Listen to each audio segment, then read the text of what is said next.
You see, life provides us with opportunities, with the pieces that we need to make a beautiful mosaic. And unless we're willing to integrate them, incorporate them, claim them, embrace them into our lives, every experience, not just the ones we deem pleasant, we'll never see the larger pattern emerge, the nuanced beauty of life.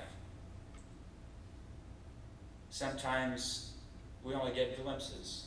Sometimes we're moving in the dark, in a shroud. We're confused, we're lost, we feel alone.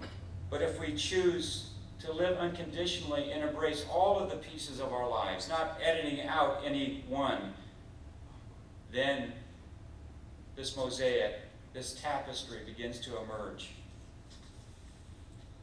We don't want to edit out the difficult experiences of our life. Somehow, we need to find the strength to hang on, to hold on. And I know there are times in your life when you feel like maybe you can't hold on any longer. You can't take it anymore. I think of the oft-quoted passage, "There's no temptation common unto man, but with it God will provide a way of escape." You heard that one? I like this translation. "There's no trial or temptation common unto humanity, but with it God will provide a way through." You see, it's not a way of escape, it's a way through. The way out is more often than not the way through. It is the way through something, all the way through it. You know, I quite often talk about letting go here. It's one of my big three. You've probably forgotten the other two. I think I had this morning. I'm a little tired. I had a long week. But there's a time to let go. And then there's a time to hold on. You know, someone once said, when you're at the end of your rope, tie a knot and hang on. There's a time to let go, and there's a time to hang on. And it's often in the last moments of a difficult experiences that we begin to learn the deep lessons, to go deeper, to unearth the spiritual treasure hiding in the dark places. That is our soul work. That is our mission. That is our calling. To see it through. To do the work. To complete the work. The famous Russian novelist Alexander Solzhenitsyn, who wrote that beautiful little book, which has so inspired me over the years, A Day in the Life of Ivan Desinovich, talks about his own experience in the Russian Gulag. And I've heard these stories from prisoners of war and people who have been imprisoned in impossible situations, and how he endured that, and how he came out the other side with a creative passion for justice.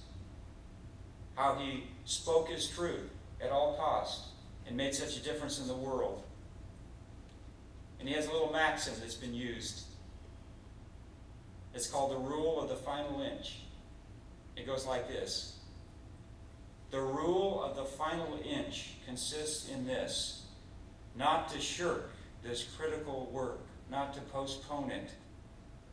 One's purpose lies not in completing things faster, but in the attainment of perfection.